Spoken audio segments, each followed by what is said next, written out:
سے 2 دن پہلے میں اپنے بھائی سے پیسے مانگنے گئی۔ وہ بہت امیر تھا، لیکن بھابھی نے مجھے دیکھتے ہی کہا، تمہارا شوہر مر گیا ہے تو تم سڑک پر بیٹھ کر بھیک مانگو، تمہیں دینے کے لیے ہمارے پاس کچھ بھی نہیں ہے۔ میری آنکھوں میں آنسو آ گئے۔ میرا بھائی ہر ماہ غریبوں میں لاکھوں روپے تقسیم کرتا، مگر غریب بہن کو دینے کے لیے اس کے پاس کچھ نہیں تھا۔ میں بھی وہیں سڑک پر بیٹھ کر بھیک مانگنے لگی، تاکہ لوگوں کو پتہ تو چلے کہ لاکھوں کی خیرات کرنے والے بھائی کے پاس غریب بہن کے لیے کچھ نہیں ہے۔ ابھی کچھ دیر ہی گزری تھی کہ ایک گاڑی میرے پاس آ کر رکی۔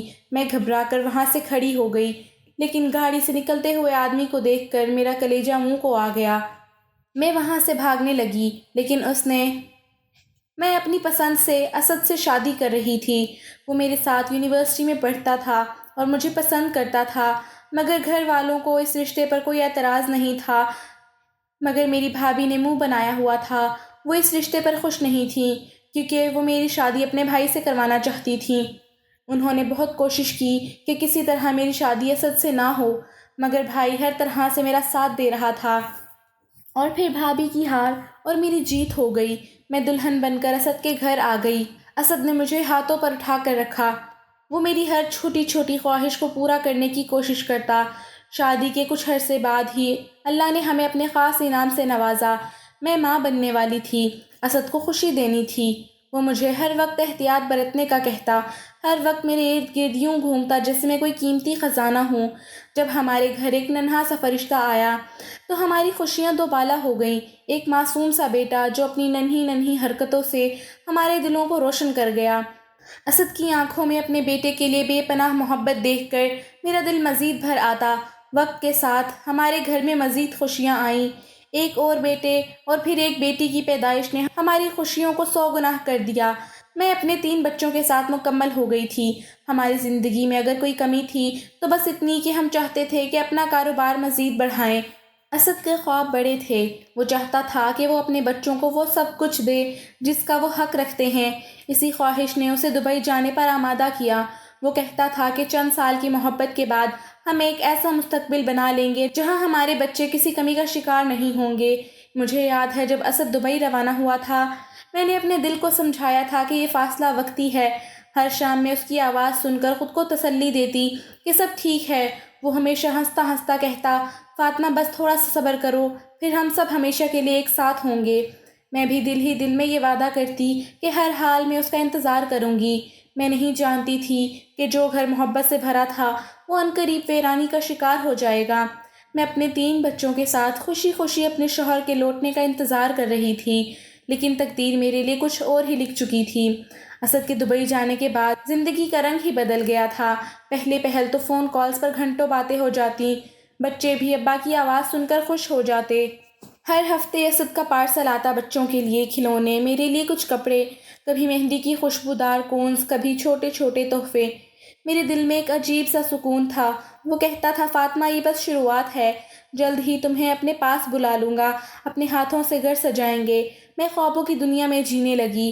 ایک شام حسب معمول بچوں کو کھانا کھلا کر ان کے سونے کا انتظار کر رہی تھی کہ فون کی گھنٹی بجی۔ میں نے بھاگتے ہوئے فون اٹھایا۔ دل خوشی سے دھڑک رہا تھا کہ شاید اسد نے کوئی خوشخبری سنانے کے لیے فون کیا ہے، مگر دوسری طرف کوئی اجنبی آواز تھی۔ بی بی جی، آپ فاطمہ بات کر رہی ہیں؟ میں نے الجھتے ہوئے ہاں کہا۔ بی بی جی، ہمیں افسوس ہے، اسد صاحب کا ایکسیڈنٹ ہو گیا ہے۔ میرے ہاتھ سے فون چھوٹتے چھوٹتے بچا۔ میں نے کانپتے ہوئے پوچھا، کیا مطلب؟ کیسا ایکسیڈنٹ؟ کہاں ہے وہ؟ دوسری طرف خاموشی چھا گئی۔ پھر آواز آئی، ہم معذرت خواہ ہیں، اسد صاحب کا انتقال ہو گیا ہے۔ اس ایک جملے نے میری پوری دنیا جیسے روک دی۔ کمرہ، دیواریں، زمین، سب میرے ارد گرد گھومنے لگے۔ میں دیوار کا سہارا لے کر کھڑی رہی۔ بچے کھیل رہے تھے، ہنس رہے تھے، اور میں ایک لمحے میں اندر سے ٹوٹ گئی۔ دل چاہا کہ چیخوں، لیکن آواز جیسے گلے میں پھنس گئی تھی۔ امی پاس آئیں تو میں بس اتنا کہہ سکی، امی اسد نہیں رہا، اور پھر بے ہوش ہو کر گر پڑی۔ ہوش آیا تو پورا گھر سوگ میں ڈوبا ہوا تھا۔ محلے کی عورتیں آتی جاتی مجھ سے اظہار افسوس کرتیں، لیکن میں کسی کی بات سننے کے قابل نہیں تھی۔ چند دن اسی حال میں گزر گئے۔ تقریباً 7 دن بعد خبر آئی کہ اسد کی لاش پاکستان آ رہی ہے۔ میں نے خود کو سنبھالنے کی بہت کوشش کی مگر اندر کہیں ہلچل تھی۔ میں دروازے پر کھڑی رہی، انتظار کرتی رہی۔ جب تابوت آیا تو پورا محلہ خاموش ہو گیا۔ میرے بھائی، والد اور محلے کے کچھ مردوں نے تابوت کو اندر لایا۔ میں آگے بڑھنے لگی تو امی نے مجھے روک لیا۔ فاطمہ بیٹی، خود کو سنبھال۔ مگر ماں کا سہارا بھی کہاں کافی تھا۔ میں نے بے اختیار تابوت کی طرف ہاتھ بڑھایا۔ جب کفن ہٹایا گیا تو جو چہرہ سامنے آیا وہ پہچان سے باہر تھا۔ ایک لمحے کے لیے لگا کہ یہ میرا اسد نہیں ہو سکتا۔ چہرہ اتنا بگڑ چکا تھا کہ دل برداشتہ ہو گیا۔ میں نے تابوت کے قریب بیٹھ کر ہچکیاں بھر کر رونا شروع کر دیا۔ اسد، تم نے وعدہ کیا تھا نا کہ تم واپس آؤ گے، ایسے کیسے جا سکتے ہو؟ لوگوں نے بڑی مشکل سے مجھے وہاں سے ہٹایا۔ دفن کے وقت میں نے خود کو سنبھالنے کی آخری کوشش کی لیکن دل اندر سے خالی ہو چکا تھا۔ قبر پر مٹی ڈالتے وقت میرا دل بار بار چیخ رہا تھا، اسد، اسد واپس آ جاؤ، لیکن اب کوئی سننے والا نہیں تھا۔ اسد کے بغیر وقت ایسے گزر رہا تھا جیسے صدیوں پر محیط ہو۔ کچھ دن بعد سسرال والوں کا رویہ بھی بدلنے لگا۔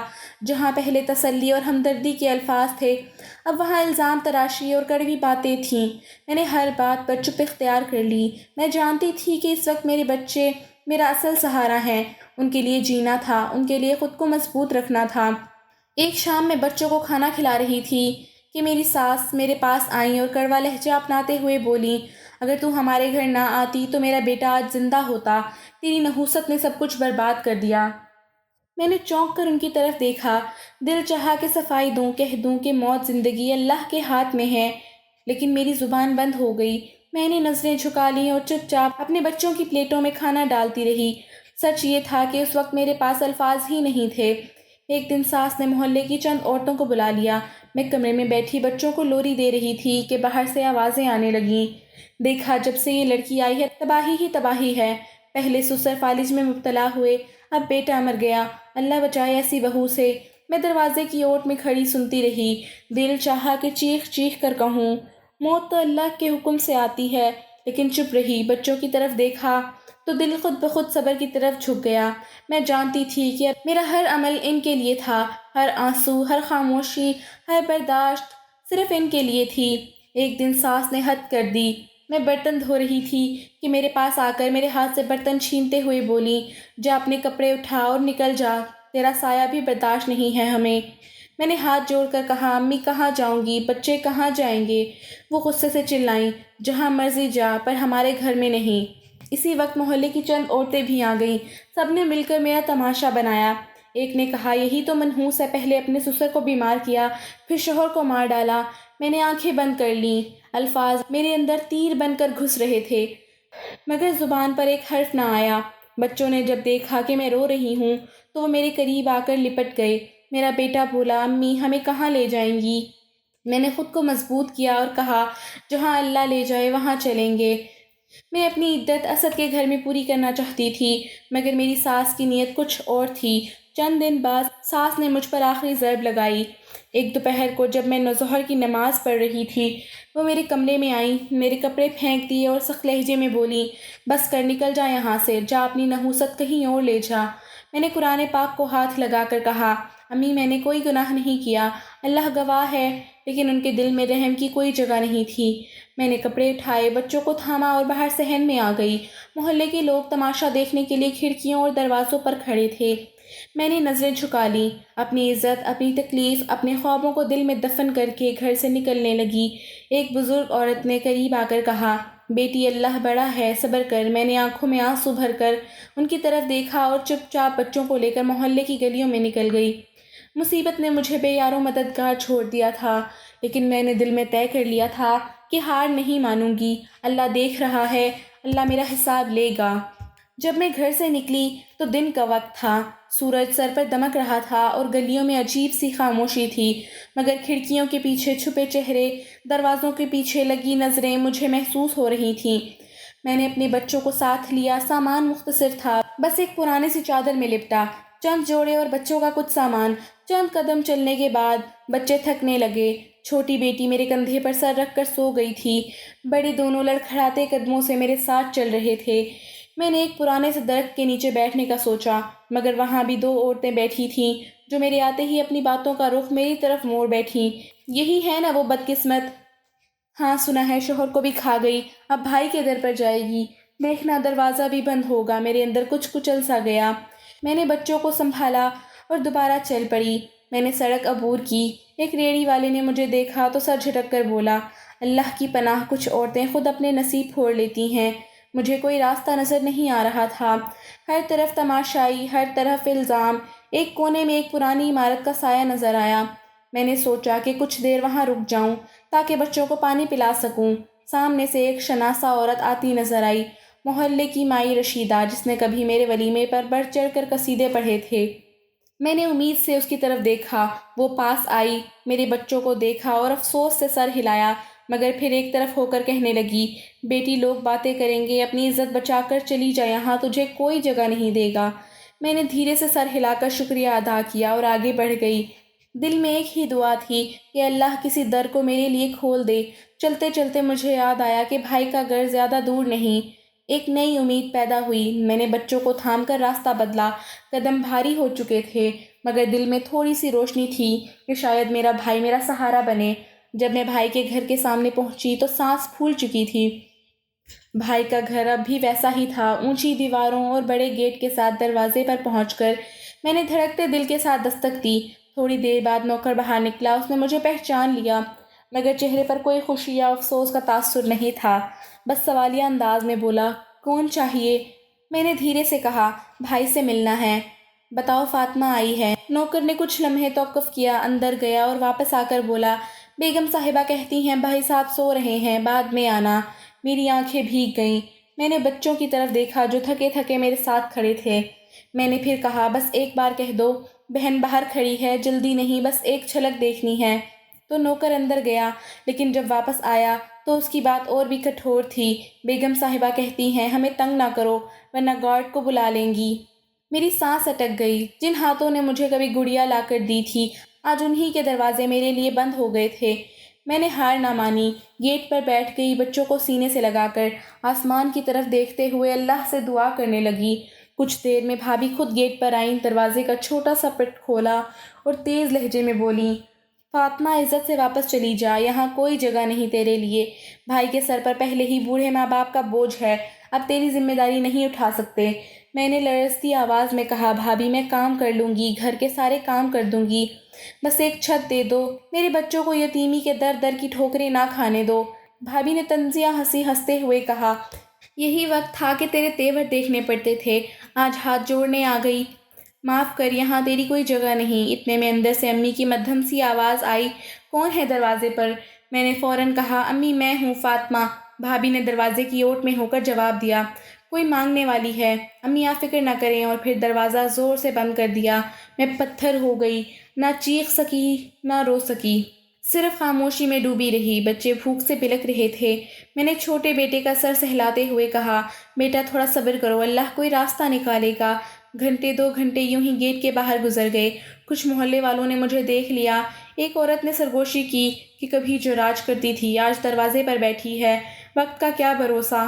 ایک ادھیڑ عمر مرد نے سر ہلا کر کہا، انسان کو غرور نہیں کرنا چاہیے، دیکھو آج وقت نے کیسا رسوا کر دیا۔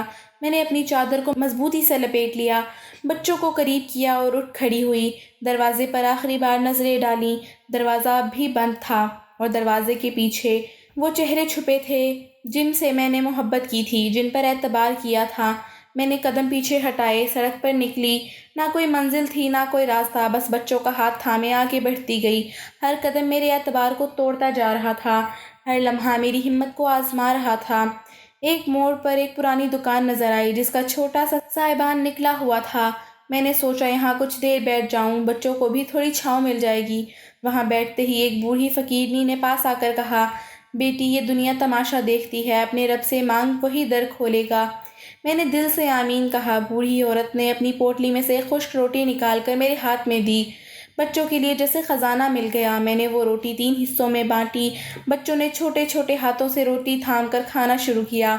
اس لمحے مجھے لگا کہ میں نے دنیا سے کوئی شکایت نہیں کرنی۔ شکایت ان سے کی جاتی ہے جن پر اختیار ہو، اور یہاں کسی کے پاس اختیار نہیں ہوتا سوائے اس رب کے جس کے در پر میں اب تھی۔ رات ہونے لگی۔ تو میں نے فیصلہ کیا کہ اب کسی پر بھروسہ نہیں کرنا، اپنے بچوں کے لیے خود راستہ بنانا ہے، چاہے جتنی ٹھوکریں کھانی پڑیں، چاہے جتنی بار زمین پر گرنا پڑے، اب خود اٹھنا ہے۔ آج مجھے سچائی کا سب سے کڑوا سبق ملا تھا۔ جب وقت بدلتا ہے، رشتے بھی چہرے بدل لیتے ہیں، اور جب تمہیں سہارا چاہیے ہوتا ہے، تب تمہیں احساس ہوتا ہے کہ جنہیں تم نے اپنی طاقت سمجھا تھا، وہ تمہاری سب سے بڑی کمزوری تھے۔ سورج ڈھلنے لگا تھا، ہوا میں ایک عجیب سی خنکی آ چکی تھی۔ میں اپنے تینوں بچوں کو لیے سڑک پر ایک طرف پڑی پرانی سی بینچ کے پاس آ کر بیٹھ گئی۔ چھوٹی بیٹی میرے کندھے پر سر رکھ کر سو چکی تھی، جبکہ دونوں بیٹے ادھر ادھر دیکھتے بھوک سے بے چین ہو رہے تھے۔ سامنے ایک چھوٹا سا ریڑھی والا تھا جس کے پاس پکوڑے اور چنے بک رہے تھے۔ تیز خوشبو بچوں کی بھوک کو مزید بڑھا رہی تھی۔ چھوٹے بیٹے نے میری چادر کھینچتے ہوئے کہا، امی بھوک لگ رہی ہے، کھانے کو کچھ دو نا۔ میں نے جھکی نظروں سے اسے دیکھا، اس کی آنکھوں میں امید کی جھلک تھی جو میرے دل میں چبھتی چلی گئی۔ میرے پاس کچھ سکے تھے، میں نے جیب میں ہاتھ ڈالا اور سکوں کو گنا، بس اتنے ہی تھے۔ ایک آدھ چیز خریدی جا سکتی تھی۔ میں نے اپنے قدم گھسیٹتے ہوئے ریڑھی والے کے پاس جا کر پوچھا، بھائی 5 روپے میں کیا مل سکتا ہے؟ ریڑھی والے نے حقارت سے دیکھا، پھر بولا، 1 چمچ چنے لے لو اور کچھ نہیں۔ میں نے 5 روپے اس کے ہاتھ پر رکھے اور ایک چھوٹی سی پلیٹ میں چنے لے کر بچوں کے پاس آئی۔ بچوں نے ایسے لپک کر کھایا جیسے مہینوں سے بھوکے ہوں۔ میں نے خود کو روکا، خود نہیں کھایا۔ بچوں کے چہرے پر ذرا سی مسکراہٹ دیکھ کر دل کو تسلی دی۔ رات گہری ہونے لگی، دکانیں بند ہونے لگیں، لوگ اپنے اپنے گھروں کو جا رہے تھے اور ہم وہیں اسی بینچ پر بے سہارا بیٹھے تھے۔ تھوڑی دیر بعد ایک پولیس کی گاڑی آ کر رکی۔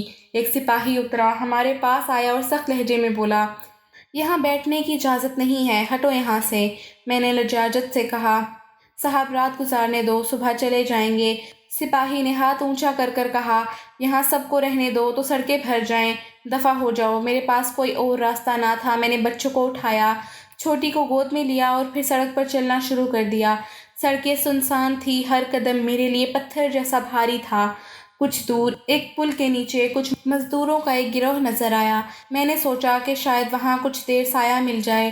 وہاں جا کر ایک کونے میں بیٹھ گئی۔ مزدوروں نے ایک نظر دیکھا، پھر اپنی باتوں میں مگن ہو گئے۔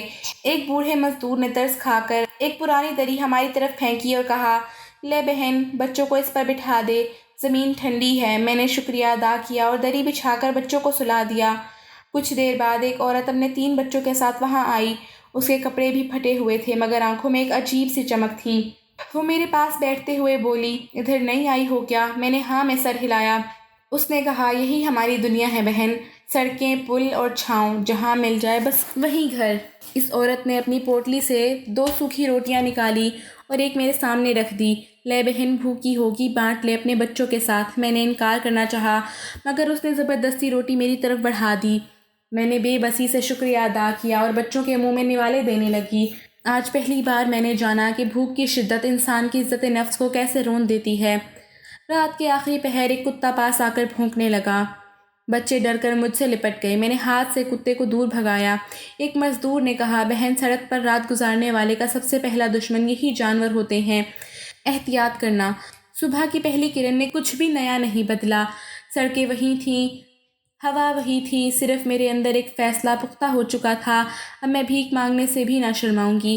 اپنے بچوں کے لیے میں ہر دروازہ کھٹکھٹاؤں گی، ہر ذلت برداشت کروں گی مگر انہیں بھوکا نہیں ماروں گی۔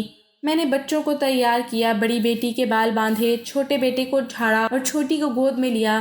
پھر میں نے اللہ کا نام لے کر قریبی بازار کی طرف رخ کیا۔ وہاں روز درجنوں لوگ آتے تھے، شاید کوئی اللہ کا بندہ ہماری حالت پر رحم کر دے۔ بازار کے کنارے ایک بینچ خالی تھی، میں نے بچوں کو وہاں بٹھایا، خود جھجکتے جھجکتے بازار میں چلنا شروع کیا اور دکانداروں کے پاس جا کر کہتی، بھائی کچھ دے دو، اللہ تمہیں خوش رکھے۔ کسی نے دھتکارا، کسی نے نظر اٹھا کر بھی نہیں دیکھا، کوئی خالی ہاتھ لوٹا دیتا۔ کچھ لوگ رحم کھاتے، کچھ سکے پھینک دیتے، کچھ طنزیہ جملے اچھالتے۔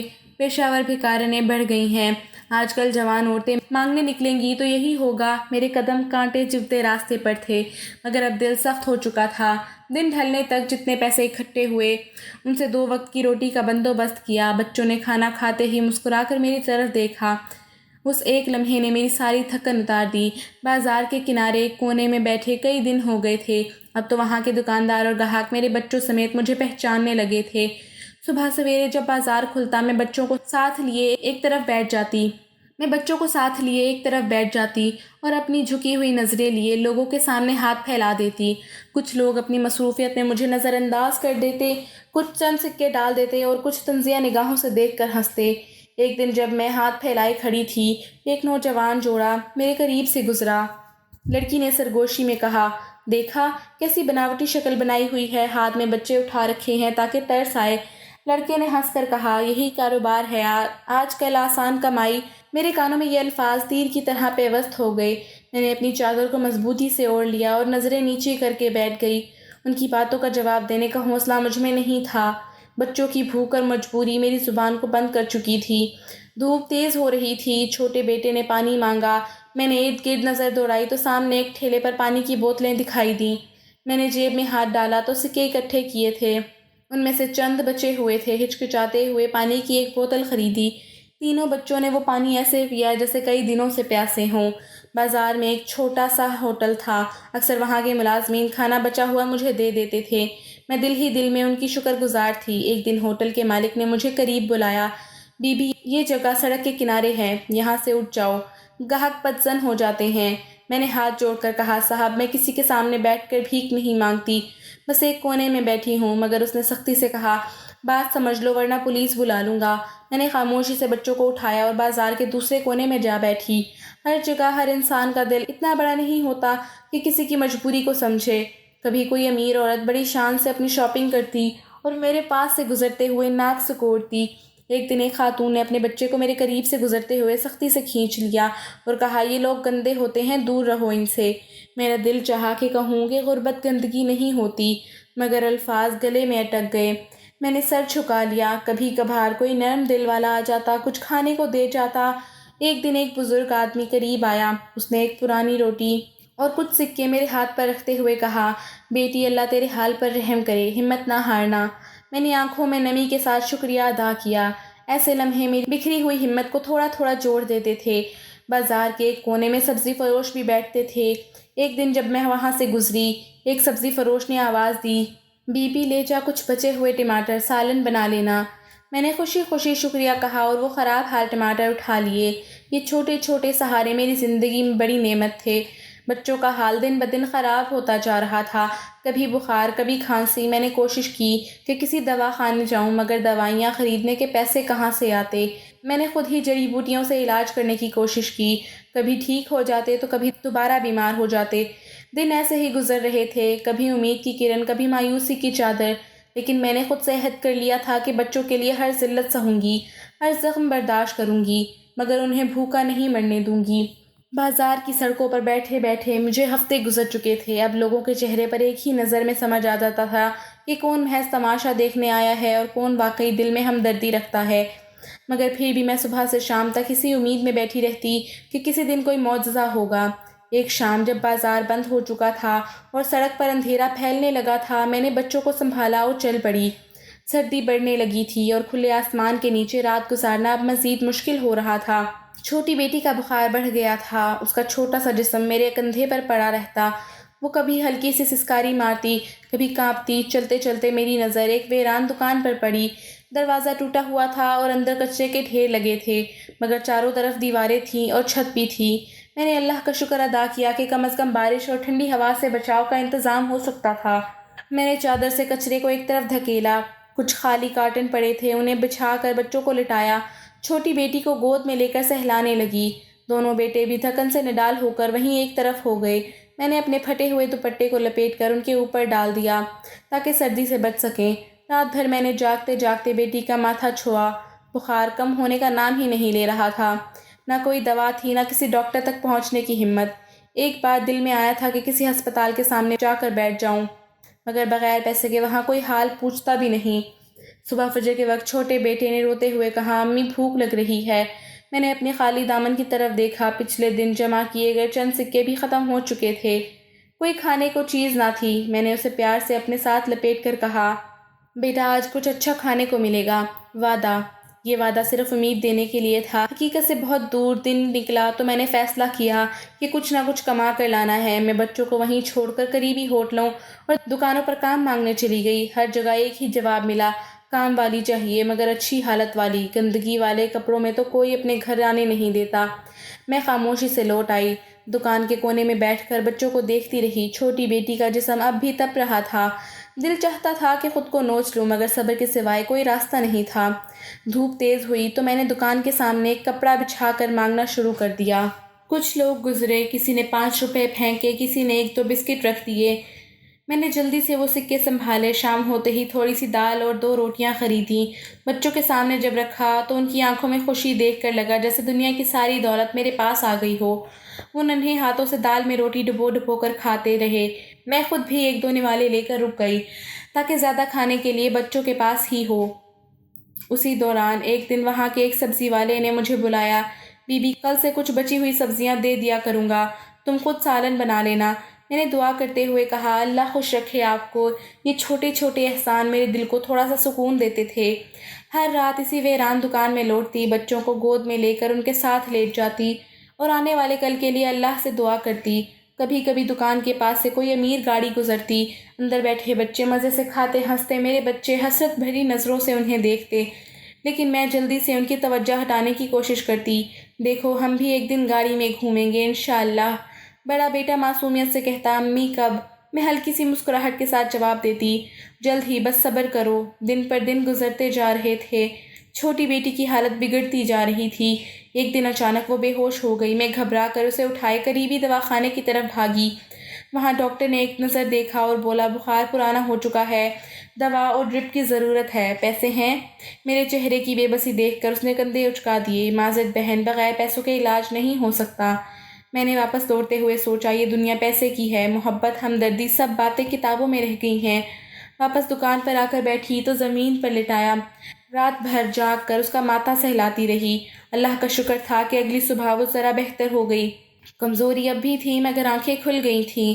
میں نے تہیہ کر لیا کہ اب بچوں کو سڑکوں پر نہیں گھسیٹوں گی، جتنا بھی مانگوں کما سکوں، لیکن دکان کو اپنا چھوٹا سا آشیانہ بنا کر انہیں محفوظ رکھوں گی۔ ماں کی محبت ہر قربانی پر بھاری تھی۔ میری بھوک، میری تھکن، میری بے عزتی، سب کچھ ان کی ایک ہنسی پر قربان تھی۔ سردیوں کی ایک دوپہر تھی، بازار میں بھیڑ کچھ کم تھی۔ میں حسب معمول اپنے کپڑے کا ٹکڑا بچھا کر بچوں کے ساتھ ایک کونے میں بیٹھی تھی۔ ہاتھ میں ایک پرانی سی پیالی تھی جس میں چند سکے جمع ہو چکے تھے۔ بچوں کو بار بار سمجھا رہی تھی کہ زیادہ شور نہ کریں تاکہ ہمیں کوئی دھتکار نہ دے۔ اسی دوران سامنے سے ایک بڑی اور چمچماتی گاڑی آئی۔ میری عادتاً نظریں جھک گئیں کہ اکثر ایسے لوگ ہماری طرف دیکھنا بھی گوارا نہیں کرتے تھے۔ گاڑی آہستہ آہستہ میرے قریب رکی، دروازہ کھلا، ایک شخص باہر نکلا۔ میں نے ایک نظر دیکھا اور سانس رک گئی۔ وہ چہرہ جو میں خوابوں میں دیکھتی تھی، وہ چہرہ جو میری ہر دعا کا مرکز تھا، وہ اسد تھا، بالکل اسی جیسا، بلکہ شاید اس سے بھی بہتر حالت میں۔ میری آنکھیں یقین کرنے سے انکار کر رہی تھیں۔ میں نے جلدی سے بچوں کو اپنی چادر کے نیچے چھپا لیا اور اٹھ کھڑی ہوئی، دھڑکتے دل کے ساتھ اس کی طرف بڑھی۔ کچھ فاصلے پر جا کر آواز دی اسد۔ اس نے میری طرف دیکھا، میں نے امید بھری نظروں سے اسے دیکھا، شاید وہ مجھے پہچان لے، مگر اس کے چہرے پر کوئی حیرت، کوئی پہچان نہ تھی۔ اس نے الجھن سے میری طرف دیکھا اور تلخی سے بولا دیکھ کے نہیں چلتی ہو بی بی، سڑک پر بیٹھ کر راستہ روکتی ہو؟ میری دنیا ایک بار پھر لرز گئی۔ میں نے لڑکھڑاتی ہوئی آواز میں کہا اسد میں فاطمہ ہوں، تمہاری فاطمہ۔ اس نے تعجب سے مجھے اوپر سے نیچے تک دیکھا اور سرد لہجے میں بولا کیا بکواس کر رہی ہو، میں کوئی اسد نہیں، میرا نام فرحان ہے۔ میں اس کی آنکھوں میں جھانکنے کی کوشش کی جیسے وہاں کوئی سچ چھپا ہو۔ اسد یہ بچے تمہارے ہیں، دیکھو انہیں۔ اس نے گاڑی کی طرف بڑھتے ہوئے کہا جاؤ بی بی، اپنا تماشا نہ بناؤ، یہ سڑکیں سب کی نہیں ہوتی۔ میری ٹانگیں کانپنے لگیں۔ میں بمشکل بچوں کے پاس واپس آئی۔ دل چاہ رہا تھا کہ چیخوں چلاؤں مگر سچائی نے میرے لب سی دیے تھے۔ لوگ مجھے حیرت سے دیکھ رہے تھے، کچھ نے سرگوشیاں کیں، پاگل ہو گئی ہے شاید۔ کسی نے کہا بھلا ایسا کب ہوتا ہے، جو مر گیا وہ واپس کیسے آئے گا؟ میری نظریں بد دستور اس گاڑی کو دیکھ رہی تھیں جو اب دور جا چکی تھی، لیکن میرا دل وہیں ٹک گیا تھا، اسی لمحے میں جہاں حقیقت اور خواب گڈمڈ ہو گئے تھے۔ میں بچوں کو سنبھالتے ہوئے واپس دکان کی طرف لوٹی۔ چھوٹی بیٹی نے پوچھا امی وہ کون تھا؟ میں نے اس کے سر پر ہاتھ پھیر کر کہا کچھ نہیں بیٹا، بس ایک خواب تھا۔ اگلے دن دل میں عجیب سی بے چینی تھی۔ میں اسی جگہ واپس آ گئی، شاید پھر آئے، شاید کوئی وضاحت ملے۔ کچھ دیر بعد وہی گاڑی دوبارہ آتی دکھائی دی۔ میرا دل تیزی سے دھڑکنے لگا۔ میں نے اپنی جگہ سے اٹھ کر سڑک کے کنارے کھڑے ہونے کی ہمت کی۔ گاڑی رکی، وہی شخص اترا۔ آج اس نے مجھے دیکھا تو کچھ لمحے کے لیے رکا۔ میں نے موقع غنیمت جان کر تیزی سے آگے بڑھ کر کہا، اسد پلیز میری بات سنو۔ وہ سرد لہجے میں بولا، کتنی بار کہہ چکا ہوں میں تمہیں نہیں جانتا، دفع ہو جاؤ یہاں سے۔ میں نے گریبان پکڑ کر کہا، تم اسد نہیں تو تمہاری آنکھیں کیوں وہی ہیں؟ تمہاری آواز کیوں ویسی ہے؟ وہ ہاتھ جھٹک کر پیچھے ہٹا اور گاڑی میں بیٹھتے ہوئے بولا، پاگل عورت ہو، میرا پیچھا چھوڑ دو، اور گاڑی تیزی سے روانہ ہو گئی۔ میری انگلیاں فضا میں معلق رہ گئیں، آنکھوں میں آنسو تھے، دل میں اضطراب تھا۔ اس دن بچوں نے کچھ نہیں کھایا، میں بھی چپ چاپ بیٹھی رہی، دیوار کو گھورتی رہی، سوچتی رہی کہ اگر وہ اسد ہے تو وہ مجھے کیوں نہیں پہچانتا؟ اگر نہیں ہے تو یہ مشابہت اتنی گہری کیسے ہو سکتی ہے؟ اگلے کچھ دن میں نے اسی کرب میں گزارے۔ اب میں کم بھیک مانگتی اور زیادہ سڑک پر نظر دوڑاتی، ہر چمچماتی گاڑی کو دیکھتی، ہر اجنبی چہرے میں اپنے شوہر کی جھلک تلاش کرتی۔ ایک دن ایک فقیری میرے قریب آ کر بیٹھ گئی۔ اس نے میرا حال دیکھا اور کہا، بیٹی کبھی کبھی جو ہم دیکھتے ہیں وہ مکمل سچ نہیں ہوتا۔ اللہ سے دعا مانگ، سچ خود تیرے سامنے آ جائے گا۔ میں نے اپنی کانپتی ہوئی انگلیوں سے دعا کے لیے ہاتھ اٹھائے اور دل سے کہا، اے اللہ، اگر یہ میرا وہی اسد ہے تو سچ کو میرے سامنے لے آ، اگر نہیں تو میرے دل سے یہ امید نکال دے۔ اب ہر لمحہ ایک نئی بے چینی کے ساتھ گزر رہا تھا، سچائی کا سامنا ہونا باقی تھا، اور اب میں اسی گھڑی کا انتظار کر رہی تھی جب یہ پہیلی پوری طرح کھلے گی۔ اسد کو دیکھنے کے بعد میرا دل چین نہیں لے رہا تھا، ہر دن امید اور بے یقینی کے درمیان گزرتا۔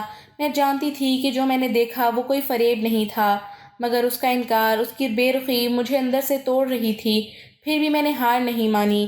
ایک دن میں نے ہمت کر کے اسی سڑک پر اپنی جگہ بدلی جہاں سے وہ اکثر گزرتا تھا۔ بچوں کو دکان پر چھوڑ کر میں تنہا اس راستے میں کھڑی ہو گئی۔ گاڑی آ کر رکی تو میں نے دوڑ کر اس کے دروازے کے پاس جا کر کہا، اسد، ایک بار میری آنکھوں میں دیکھو، سچ چھپ نہیں سکتا۔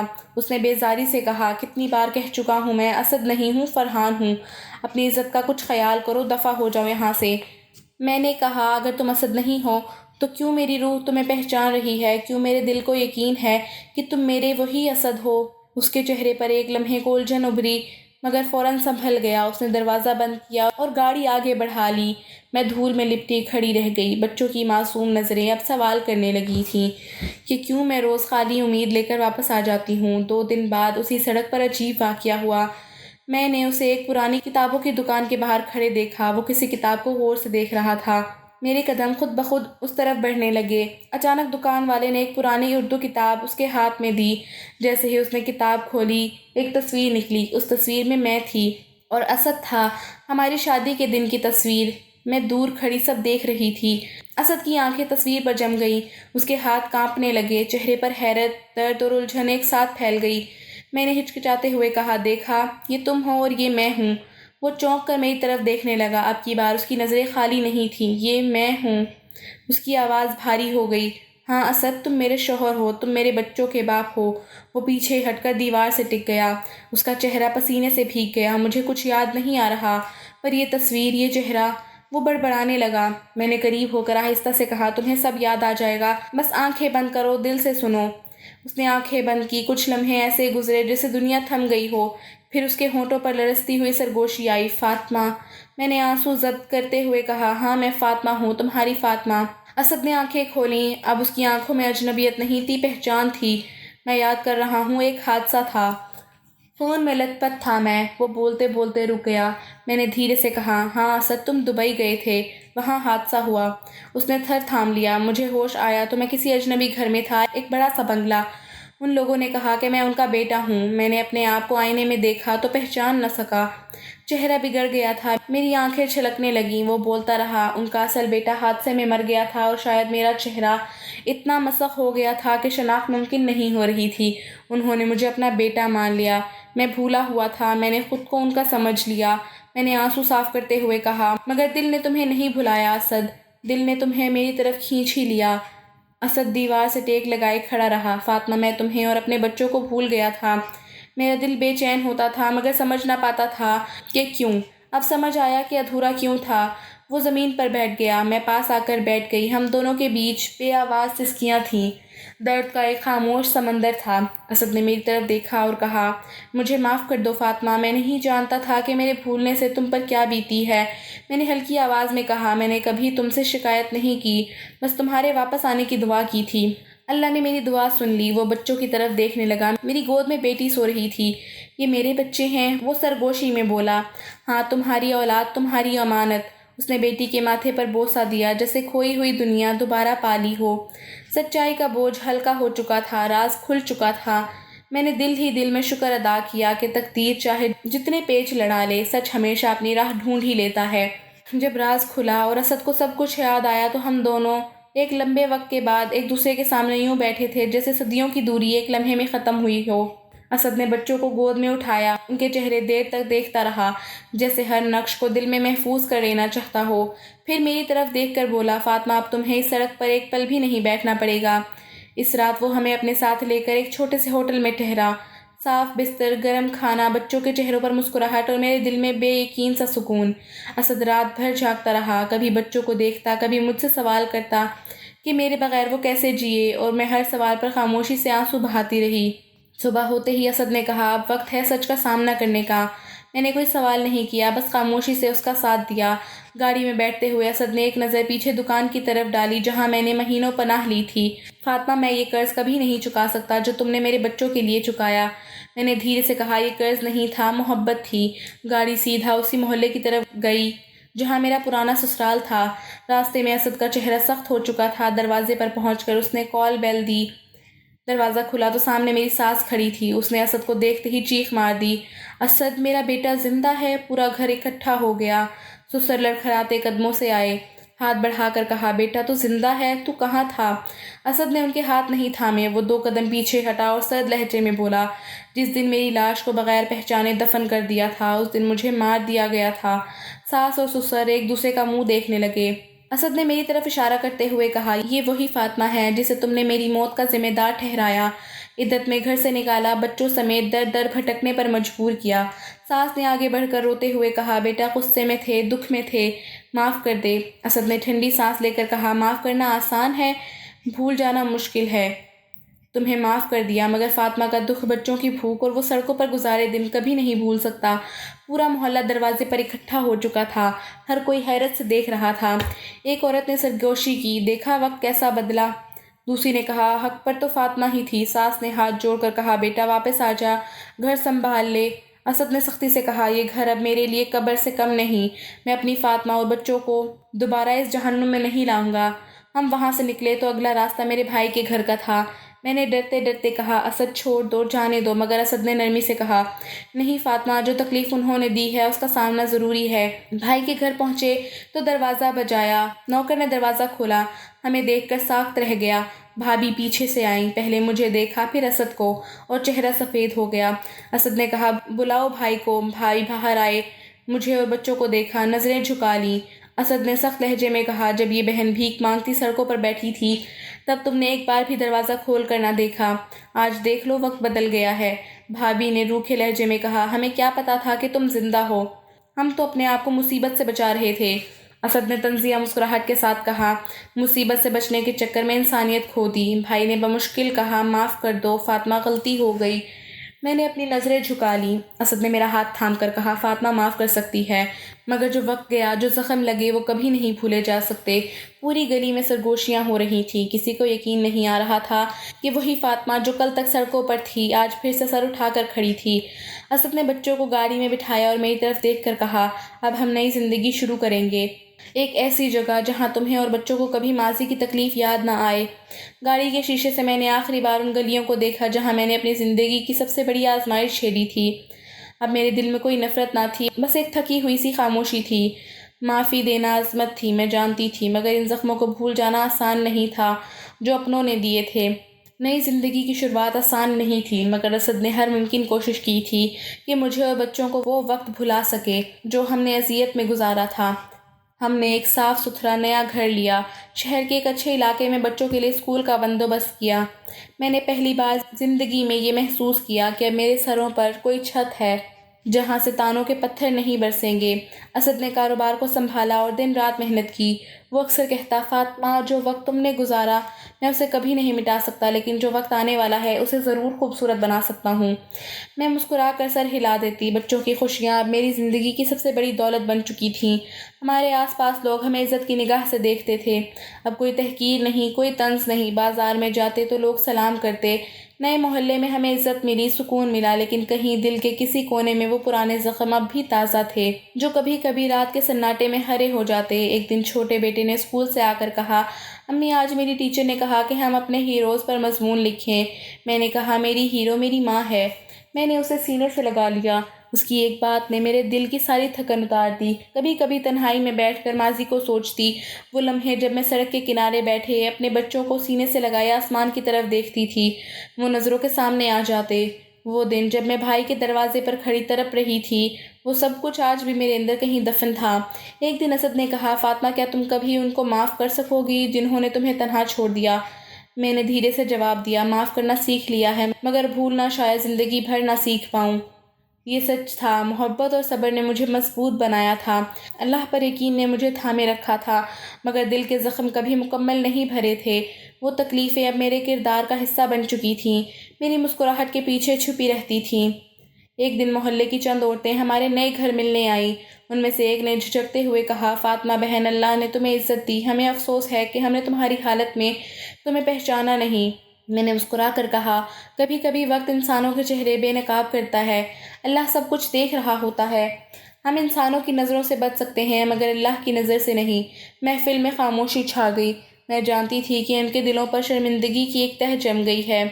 کئی بار ایسا ہوا کہ بازار میں پرانے محلے والے مل گئے، نظریں چراتے سلام کرتے اور میں خاموشی سے سلام کا جواب دے کر آگے بڑھ جاتی۔ اب بدلہ لینے کا کوئی جذبہ نہ تھا۔ وقت نے مجھے سکھا دیا تھا کہ سب سے بڑی فتح صبر ہے اور سب سے بڑا انتقام خاموشی۔ اب میں اکثر اپنے بچوں کو کہانی سناتی، کہانی ایک ایسی ماں کی جو مصیبتوں کے طوفان میں بھی ہار نہ مانتی، جو اپنے بچوں کے لیے اپنی عزت، اپنی بھوک، اپنی تھکن سب کچھ قربان کر گئی۔ وہ کہانی سنتے اور آنکھوں میں فخر کے آنسو آ جاتے۔ کبھی کبھی رات کو چھت پر بیٹھ کر میں آسمان کی طرف دیکھتی اور آہستہ سے کہتی، یا اللہ تیرا شکر ہے کہ تو نے مجھے ہارنے نہیں دیا۔ آج جب میں اپنی کہانی سنتی ہوں تو صرف اتنا کہتی ہوں کہ کبھی کسی مجبور پر ظلم نہ کرنا۔ جو آج کمزور ہے کل طاقتور ہو سکتا ہے، جو آج سڑک پر بیٹھا ہے کل عزت کی چھت کے نیچے سر اٹھا کر جی سکتا ہے۔ وقت کبھی ایک سا نہیں رہتا، حالات بدلتے ہیں، چہرے بدلتے ہیں اور سب کچھ بدل جاتا ہے، مگر اللہ ہر وقت دیکھ رہا ہوتا ہے۔ میری کہانی سے یہ سبق ملتا ہے کہ محبت، صبر اور اللہ پر یقین انسانوں کو ہر اندھیرے سے نکال سکتا ہے۔